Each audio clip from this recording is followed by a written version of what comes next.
Nazar Emelias কি matching matching এই জায়গাটায় থাকতে মন চাইতেছে মনে হচ্ছে। এই যে আমরা ভাত খাচ্ছি বৃষ্টির মধ্যে বসে বসে। বাবা এলি এলি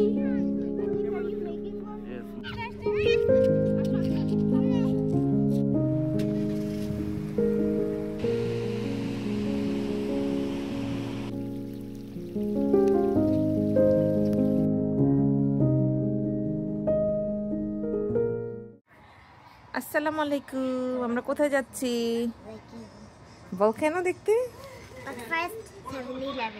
আচ্ছা 7-11 যাবো। এই যে আমরা এখন বের হয়ে যাব, আমাদের 2 দিনেরই বাসা, অলমোস্ট 2 রাত। 7-11 থেকে এমিলিয়া কিছু কিনবার। এমিলিয়া এন্ড এলনা নাজার এমিলিয়াস কি ম্যাচিং ম্যাচিং লাইক অলওয়েজ। এলি হাই দাও। আমি পুশ পপসিকল খাই। এই আলবি ক্রসানটা ওই দিয়ার সামনে এসো। ওকে এই যে আমরা রেডি। পুরা রোদে পুরে আমরা সবাই হচ্ছে, এমনিতে তো ব্রাউন কালার, আমরা ডার্ক ব্রাউন হয়ে গেছি আর কি। ওই যে ক্রসান খাচ্ছি আমি। কোথাও বেরোলে ক্রসান হচ্ছে আমার মানে ওদের কান্না থামানোর, মানে চিপস দিই না আর কি, কোনো ক্র্যাকার দেখা যায় যে একটু ক্রসান ভেঙে দিলে অল্প অল্প করে দুজন খেতে থাকে এরকম।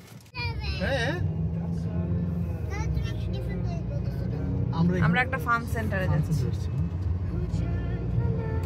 আমরা হলো এই যে ফান পার্কের মতো একটা এখানে এসেছি। এটা হচ্ছে আমাদের এয়ারবিএনবিটা থেকে একটু সামনেই, জাস্ট গাড়িতে মনে হয় 1 মিনিট লাগলো। তো এখানে হচ্ছে এই যে বাচ্চারা সবাই এই গাড়িতে উঠবে আর কি। তো প্রথমে বাচ্চারা সাথে তাদের বাবা সহ উঠেছিল। আমি প্রথমে উঠবো কিনা আমার প্ল্যান ছিল না, বাট ওদের মজা দেখে আমার এত ইচ্ছা করছিল, তো তারপরে আমি এলনাসকে নিয়েছিলাম।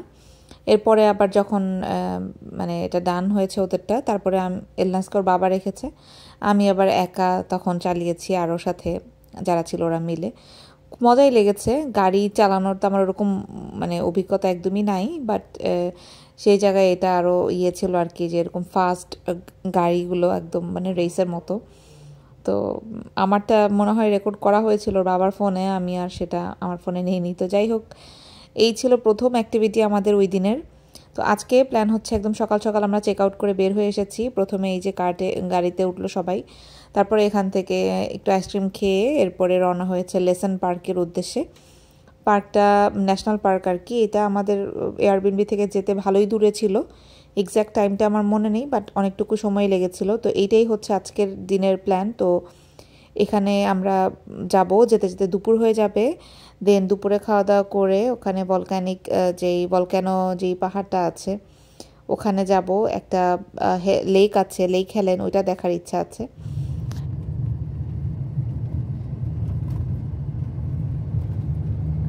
আমি দেখছো একটা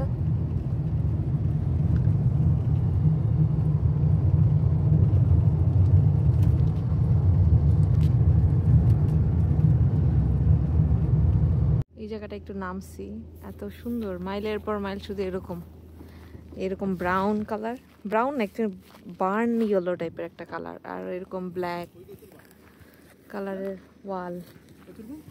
আমি রাস্তার মাঝখানে গাড়ি থামিয়ে হচ্ছে জায়গাটা একটু ঘুরে দেখছিলাম, পিকচারও তুলেছি, আমার পেজে হয়তো শেয়ারও করেছি, আপনারা দেখেছেন। তো যাই হোক, এই রাস্তাটা এত ভালো লাগছিল। তবে সমস্যা এই রাস্তায় এসে যেটা হয়েছে, এখানে তো গাড়ি দেখতেই পাচ্ছেন নেই বললেই চলে। আর একটু মিস হয়ে গেলে কোনো নেটওয়ার্ক নেই, ফোনে তো কাউকে পাওয়াই যাবে না এরকম। তাও আমাদের একটা ওয়াকিটকি আছে, তো প্রত্যেকটা গাড়িতেই ছিল, তো সেটার দিয়েই হচ্ছে যোগাযোগ হচ্ছিল আর কি ট্রিপে। বাট আমাদের গাড়িতে হচ্ছে তেল শেষ হয়ে গিয়েছিল। যতটুকু তেল ছিল ওইটা দিয়ে আমাদের ওই লেসন পার্কে গিয়ে আবার ব্যাক করতে পারবো না। তো এটা নিয়ে একটু টেনশন চলতেছিল। তো ওয়াকিটকি দিয়ে আশেপাশে কথাবার্তা বলছিল যে সামনে যে গাড়িগুলো গিয়েছে ওরা কোনো অয়েল স্টেশন বা গাড়ি এরকম দেখতে পাচ্ছিল কিনা। কারণ এটা কিন্তু আসলে একটা বড় টেনশনের বিষয় ছিল বাচ্চাদের নিয়ে। এই মাঝ রাস্তায় যদি গাড়ি মানে আল্লাহ মাফ করুক নষ্টও হয়ে যায়, মানে আশেপাশে তো দেখতেই পাচ্ছেন গাড়ি নেই, তো ওয়েট করা ছাড়া আরেকটা গাড়ি এসে মানে অনেক ঝামেলার ব্যাপার। আর সেই ক্ষেত্রে গিয়ে আবার যদি তেলের জন্য ব্যাক করতে না পারি, তো ওর বাবা হচ্ছে একটা রিস্ক নিয়েছে, সেটা হচ্ছে পিছনে ব্যাক না গিয়ে সামনেই ভেবেছিলাম অয়েল স্টেশন মানে গ্যাস স্টেশন ছিল, বাট ওইটা হচ্ছে নষ্ট, যেটা মানে আমাদেরকে গুগল ম্যাপে দেখাচ্ছিল। আর এখানে তো নেটওয়ার্ক নেই, ম্যাপ সেভাবে রেকর্ডেড ম্যাপ যেটা সেটাই শো করছিল। তোর বাবা রিস্ক নিয়ে আরও সামনে গিয়েছে, মানে 1.5 ঘন্টা ড্রাইভ করে পার্কের আরও সামনে গিয়েছে যদি ওখানে পাওয়া যায় আর কি। তো লাকিলি আলহামদুলিল্লাহ ম্যানেজ হয়ে গিয়েছিল দূরে গিয়ে আর কি তেলটা। আর ওখানে গিয়ে এই জায়গাটা আমরা দেখতে পেয়েছি। এই জায়গাটা তো মানে চোখে লেগে থাকার মতো সৌন্দর্য। লেসন পার্ক থেকে আরও 1.5 ঘন্টা ড্রাইভ করে সামনে এসে এই জায়গাটা, এটা মেডো ভিলেজ ছিল খুব সম্ভবত নামটা। আমি তো এই জায়গা মানে দেখে আমার পুরো মাথা খারাপ হয়ে গেছে যে এই জায়গাতেই থাকতে ইচ্ছা করছিল। তো তারপরে কিছু করার নেই, অল্প সময় থেকে আমরা আবার এই যে কারণ সবাই তো আমাদের জন্য ওয়েট করছিল পার্কের ভিতরে, তো তেল নিয়ে তারপর আবার আমরা পেছনে আবার আধা ঘন্টা 40 মিনিটের মতো ড্রাইভ লেগেছিল খুব সম্ভবত, তারপরে আবার গিয়েছি। তো মানে আল্লাহ সহায় ছিল, তা না হলে আজকে মানে কি যে হতো এই জার্নিতে।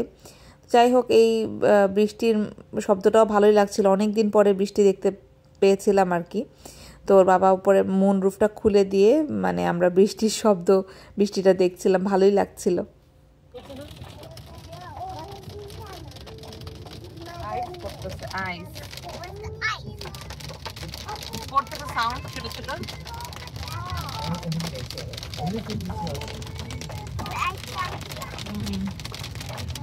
অ্যাকচুয়ালি বৃষ্টির সাথে ছোট ছোট শিলাও পড়ছিল।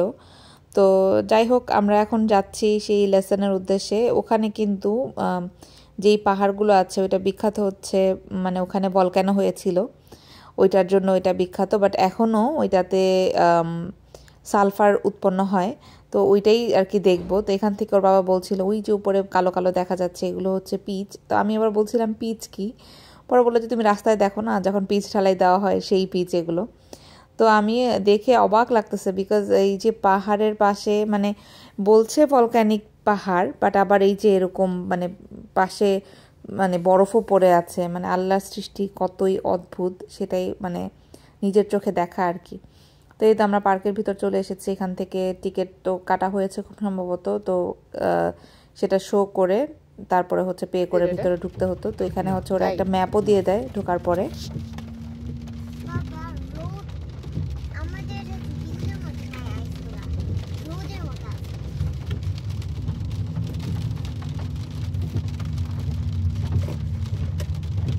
এখানে যারা আসে তারা মানে অনেক বেশি নেচার লাভার, হাইকিং করতে পছন্দ করে। হাইকাররা এসে দেখা যায় যে সকালবেলা এসে পুরো ন্যাশনাল পার্কগুলো বেসিক্যালি এরকমই হয়, ইউসুমিটিতেও এই জিনিসগুলোই দেখা যায় যে হাইক করার জন্য মানুষজন বেশি উৎসাহী থাকে। তো এই যে এখন আমরা হচ্ছে দুপুরের খাবার খাবো। এই যে আমরা ভাত খাচ্ছি বৃষ্টির মধ্যে বসে বসে, দুপুরে পার্কিংয়ে বসে আর কি। এখানে হচ্ছে মুরগি আর শিমের বিচি তরকারি দিয়ে হচ্ছে দুপুরের গরম গরম ভাত, আলহামদুলিল্লাহ। বৃষ্টি যে এই জন্য, যেহেতু আমাদের সবারই সাথে বাচ্চা আছে, তো আমাদের জার্নিটা আবার একটু ডিফারেন্ট হয়। দেখা যায় যে একটু রেস্ট নিয়ে নিয়ে খাওয়া দাওয়া করে বাচ্চাদের দিকটা দেখে তারপরে করতে হয়। তো নিচে আমরা সবাই প্রথমে ঢুকেই খাওয়া দাওয়াটা করেছি। এবার হচ্ছে কত ফিট উপরে যেন যাচ্ছি, আমি অনেক দিন আগের ভিডিও, আমার মনেই নেই, ঈদের ভিডিও যেটা আমি বললাম। তো অনেক উপরে উঠে তারপরে হচ্ছে লেক হেলেন যেটা, সেটা দেখতে যাচ্ছি আর কি। আমরা তখনও জানতাম না গিয়ে যে লেকটা যেটা দেখার উদ্দেশ্যে যাচ্ছি সেটা পুরো বরফে ছায়া মানে ঢেকে আছে। আমরা যখন যাচ্ছি পাহাড়ের নিচে, মানে এই পার্কে ঢোকার আগে কিন্তু 100 ডিগ্রি ছিল। সেই 100 ডিগ্রি সেলসিয়াসের পার করে আমরা যে উপরে এসে এরকম মানে বরফে ঢাকা পাহাড় দেখতে পাবো, এইটা কারোই এক্সপেকটেশন ছিল না। উঠে সবাই মানে পুরো হতভম্ব হয়ে গেছে যে মানে কি দেখছি আমরা। নর্মালি বরফের সিজনে গিয়ে লেকটা হতে যেরকম বরফ দেখতে পাই, বা আমাদের এদিকে তো বরফ পড়ে না, বরফ দেখার জন্য দেখা যায় যে আমাদের একটু দূরে যেতে হয় বা আশেপাশে কোথাও কোনো জায়গায় গিয়ে তারপর দেখতে হয়। তো এখানে এসে পুরো সেটাই দেখতে পেয়েছিলাম, আলহামদুলিল্লাহ, মানে এক্সপিরিয়েন্স অনেক ভালো গিয়েছে। তো এই তো এখন হচ্ছে উপরে অলমোস্ট চলে এসেছি। আসলে পাহাড়ের উপরে যখন ওঠা হয় গাড়িটা একটু ঘুরে ঘুরে যখন উঠে আর কি, তো অনেকের তো কার সিকনেস থাকে, দেখা যায় যে মোশন সিকনেসে মাথা ব্যথা করে বা নাক বন্ধ হয়ে যায়, এটা তো হয়ই। আমার আবার নাক কান বন্ধ হয়ে মাথা ব্যথা শুরু হয়ে যায়। তো এই জন্য আমি দেখা যায় যে এত সুন্দর দেখছি, এনজয় করছি, বাট একটু পর পর আমার নাক ঝেড়ে ঝেড়ে কান খুলতে হয়, মানে কান বন্ধ হয়ে মাথা ব্যথা শুরু হয়ে যায়।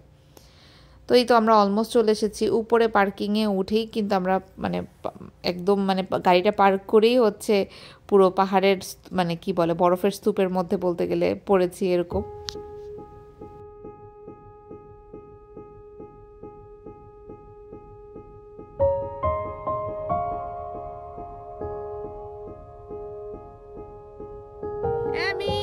বেশি দূরে যেও না এমেলিয়া। No.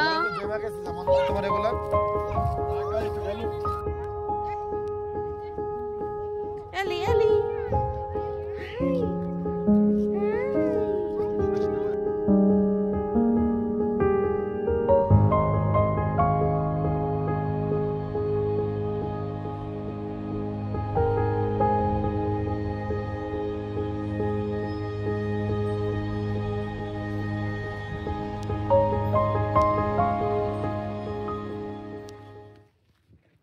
এখানে এসে যে স্নো দেখতে পাবো এটা আমি ভাবিই নাই।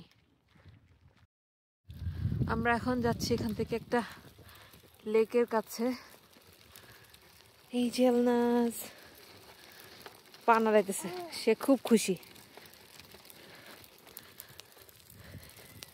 কি সুন্দর এই ভিউটা।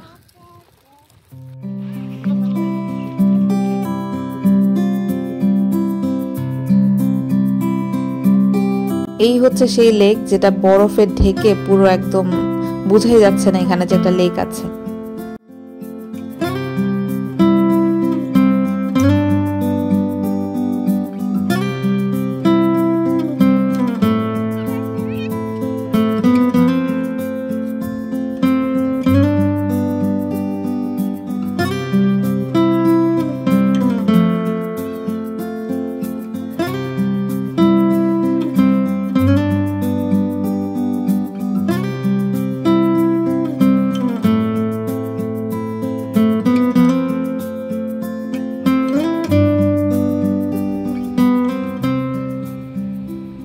উপরে লেক দেখে তারপরে এই যে নিচের দিকে নামার সময় যে সালফার ওয়ার্কসের কথা যেটা বললাম, সালফার বের হচ্ছিল এই যে এখানে, এইটার এত বাজে গন্ধ, পুরা ডিম পচা গন্ধ সালফারের, যেটা সেই গন্ধ বেরোচ্ছিল, মানে এখানে থাকা যাচ্ছিল না। আলবি তো নামেনি, বাচ্চা মানে অ্যামেলিয়া ঘুমাচ্ছিল, আমি দৌড়ে একটু নেমে এসেছি যেটা দেখতে, বা ভলকানোর পাহাড়ে এসেছি, যদি এটাই না দেখি তাহলে কেমন হয়। তো পরে আবার এই পাশে আসছে, এই যে দেখতে পাচ্ছেন মাটি থেকে ধোঁয়া বেরোচ্ছে, আর পেছনে ওই পাশে আবার পানি, বরফের পানি আর কি। তো এই যে এটাই বললাম যে মানে আল্লাহর সৃষ্টি কত কত রকমের হতে পারে। তো এখান থেকে আমাদের প্ল্যান হচ্ছে, আমরা যেই জায়গাটা দেখে এসেছিলাম একটু আগে, মেডো যেই কথাটা বললাম, বাস এখানে এসে আমরা সবাইকে বলছিলাম যে আমরা একটা মেডো দেখে এসেছি, খুবই সুন্দর ওই জায়গাটা। এখান থেকে 45 মিনিটস প্রায় মানে ড্রাইভে গেলে, তেল নিতে গিয়েছিলাম তো 1.5 ঘন্টা দূরে, তো 45 মিনিটস ড্রাইভ ছিল সেই মেডোটা এখান থেকে। তো পরে আমরা সবাই মিলে প্ল্যান করলাম যে ওকে ফাইন, তাহলে আমরা এখান থেকে যাব ওইখানে, ওখান থেকে তারপরে আস্তে ধীরে রওনা দিব ইয়েতে। তো এই পাশে 3-4টা সালফার ওয়ার্কসের জায়গা ছিল, আমি সবগুলোতেই মোটামুটি হেঁটে হেঁটে একটু দেখেছি। তারপরে এই যে আমরা রওনা দিয়েছি, এখন কিন্তু একদম মানে গোল্ডেন আওয়ারের মতো একটা লাইট ছিল, এত অদ্ভুত সুন্দর। আমি যখন মেডোটাতে গিয়েছিলাম প্রথমে তখন ছিল এক রকমের সুন্দর, রোদের কারণে রোদটা ওরকমভাবে পড়েনি, বাট এখন রোদে যাওয়ার পরে মানে এত সুন্দর, এত সুন্দর বলার বাইরে।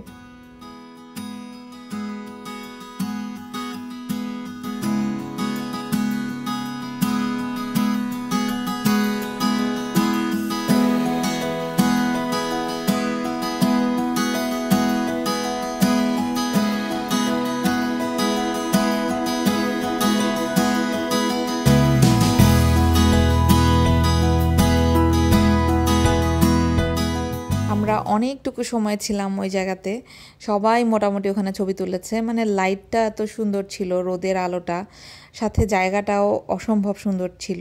একটু সামনে এসে আবার আমি একটু রাস্তার মতো করে এরকম মানে পানি যাচ্ছে এরকম দেখেছিলাম, ওখানে আবার আমি একটু নেমেছিলাম। এই জায়গাটা কিন্তু আমাদের মানে ঘোরার মধ্যে, প্ল্যানের মধ্যে ছিল না, আমরা প্ল্যান ছিল লেসান ঘুরে তারপরে হচ্ছে ব্যাক করবো এরকম, বাট এই জায়গাটা যদি না দেখতাম, মানে এটা দেখার পর মনে হয়েছে যে ওয়ার্থ ইট হয়েছে আসাটা। এই যে বাচ্চাদের নিয়ে এত কষ্ট হয়েছে জার্নিতে, গরমে, সব কিছু মিলিয়ে, মানে বার্নি ফল তো আমার খুবই পছন্দ হয়েছে, অসম্ভব সুন্দর একটা ফল। গত ভিডিওতে আপনারা দেখেছেন, অনেকে কমেন্টও করেছেন। আর এই মেডোটা ছিল মানে কি বলবো, হেভেনলি, মাশাল্লাহ, সুবহানাল্লাহ। তো এই তো এখন হচ্ছে আমরা বাসার দিকে যাচ্ছি, আর ভিডিওটাও আজকে এখানেই শেষ করছি। ইনশাল্লাহ দেখা হবে নতুন ভিডিওতে। সবাই ভালো থাকবেন, দোয়া করবেন। আল্লাহ হাফেজ।